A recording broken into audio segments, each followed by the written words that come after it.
Hey guys, Albe here. I realized that I never done a proper review of the Aprilia Tuono V4 1100RR. Now it's 2019, it's a little late to do a review on a 2017-2018 bike, so I'm gonna give you an honest, long-term review of the beautiful Aprilia Tuono V4 1100RR.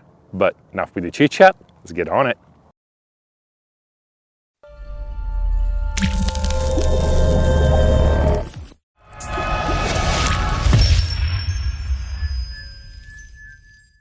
But let's recap what this bike has. So this bike has so much electronics. Aprilia pretty much threw into it everything but the kitchen sink. You get traction control, cruise control, wheelie control, launch control. On top of that you get also a pit limiter and cornering ABS. If that wasn't enough, you also get riding mode. You get a sport, race and track. This bike has 175 horses with 89 foot-pound of torque in only 460 pounds worth of weight. So this is literally a rocket ship.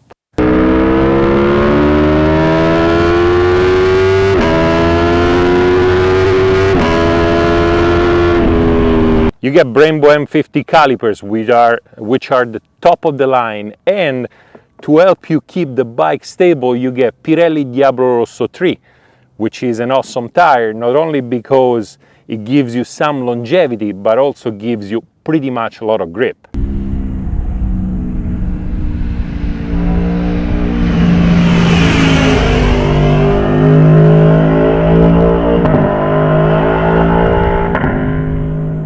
So those are all the specs I'm gonna actually give you, since this is not a brand new bike. You guys probably watched every single video that there is on the Aprilia.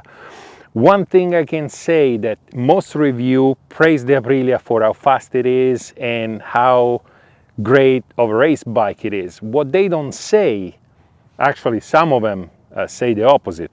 This is a great bike all around. Sometimes I'd rather commute to work with the Aprilia than my F800 GS, and that says a lot. Well, mostly because I'm 60 miles away and I want to be quite fast getting there, but the cruise control really makes a difference. It's one of those things that you say, cruise control or a super sport. What for? Well, cruise control makes a giant difference. We talked about all these electronics that you get with the bike, but in reality, after a while, you'll forget completely about all those knobs and all those switches and all those modes. Mostly when I go around town, I'm gonna be in sport mode.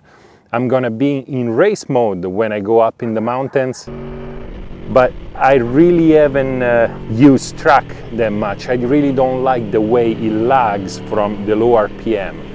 Most of the power on track mode seems to come at the top of the range, and you know, it's not the way I ride. I'd rather have the race mode on and get a lot of power right away. On top of that, when it comes to all those aids like traction control, ABS, launch control is going to stay there at 3, and I'm never going to use launch control. It's too complicated. You got to push a bunch of buttons and do the sequence or whatnot, and there is really no need on an everyday use to use launch control. When it comes to wheelie control, if you go to the track, yes, wheelie control will be a giant help, but on an everyday use, wheelie control on my bike is being disabled since I bought the bike. Actually, it was one of the first things I looked into the manual on how to do. Disable the wheelie control because I can. When it comes to traction control, you can adjust the traction control with those two paddles over here, plus and minus. But in reality, I found out that on a dry day, traction control is going to stay at 1 or 2. On a wet day, I keep it around 3, maybe 4 if it's really wet, but this is California, it never gets that wet. So traction control is being on a level 3 forever. I totally forgot about it. And then you have the ABS. Well, the ABS, I keep it at a level 2 because I don't want it to be too intrusive, and level 2 seems to do it for me. So in reality, once you're all set up, The first week you have the bike, you're gonna be moving stuff and testing and wheelie control, see how much the front wheel comes out with wheelie control at level 1, 2, or 3. But after a single week, all these electronic could not be there at all, and I wouldn't miss it, I think. On top of that, as you guys have seen, I installed on the bike the Aprilia media platform, so I can actually get phone calls on the screen, and I can actually see the music and move the music and stuff around through the controls over here. That's another thing that I found quite complicated and useless in the long run. Yes, if you go to the track, you use it to data record all your lean angles and stuff, and that works great. But on an everyday use, every time you shut off the bike, the music stops. I much rather sync my phone with my helmet and just keep the music going throughout the whole time. And at the same time, if I want to look at the app, I still have those information. Speaking about the app, the biggest gripe I have with the app is that the app is in landscape, and it's on landscape at all times. You cannot change it to portrait mode. And when I'm navigating somewhere, I rather have portrait mode in front of me so I can see farther ahead. But all in all, if you get the time to actually set up properly, and if you go to the track quite often, that might be a pretty useful tool. And let's not forget that the whole manual, it's in the app. So in the end, if you don't want to carry the giant booklet that you get with a bike, as long as you have the app, you always have access to the manual itself. Another feature I found quite amusing at first, but then it turns out to be quite useless, is the lean angle. The lean angle indicator right there on the bottom right actually takes a lot of space, and you know, when I'm at 35-40 degrees, when I get to 40 degrees lean angle, I'm not gonna lower my sight and look at it. It's just not gonna happen. Same thing with the throttle, where it gives you the percentage of throttle you use, and brake. I found them to be there, amusing for the first week, but then in the end not that useful at all. I don't get myself looking at it. There are a whole bunch of other parameters that would have been more useful there. Or if the media platform messages were on the right hand side rather than being over here and covering everything else, would have been much better. You also get quick shift. Shifting down, it's fine. Shifting up, it's a little notchy. You get a little stuttering when you go from third to fourth gear.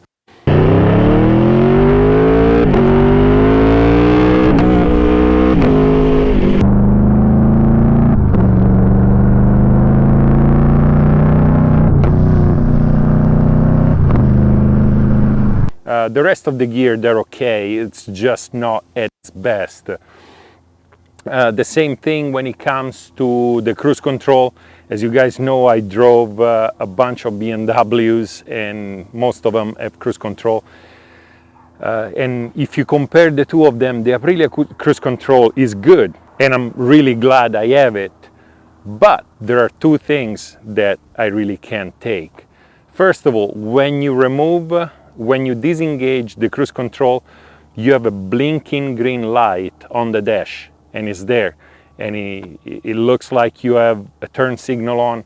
I wish Aprilia actually made the light go from solid green to solid amber, but they decided to make it blinking green, and that's annoying. Another thing is, sometimes the bike tries to keep up with whatever speed you input. You're going, and all of a sudden it slows down, it cuts the throttle, and then tries to keep up with it and opens the throttle. So you get this, it's not quite as smooth maintaining of the speed like the BMWs. It's more like, look, I'm a race bike, I'm trying to do this for you, but don't push it. When it comes to the suspensions are way plushier than I thought they would be. They're actually quite comfortable. The only thing is they probably set the suspension for Max Biaggi, which is 160 pounds wet, or any other average Italian, I guess. Therefore, for my 200 plus pounds, the suspensions are kind of bouncy, so I had to stiffen them up quite a bit. But nevertheless, they do the job properly. The only time you might miss the better suspension, the all-ins that come with the factory, might be either at the limit on a track ride, or if the pavement it's really messed up. Other than that, the suspensions do a beautiful job into keeping the bike stable, and at the same time give you a plush enough ride to ride for a few hours without even worry about it.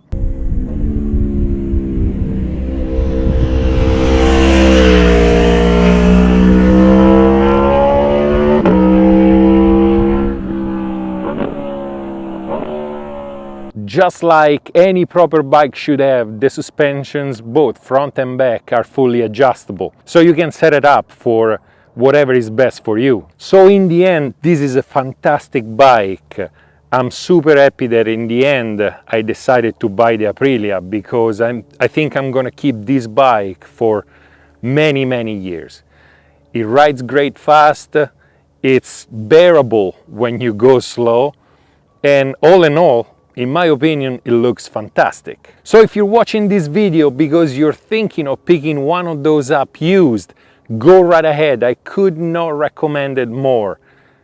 You'll be super happy because you get a ton of bike for very little money compared to the new one that's just coming out. As always, for all my gears, including that fantastic helmet over there, check the description down below for links. If you guys like the video, like. If you love the video, subscribe. And if you don't know who Max Biaggi is, shame on you.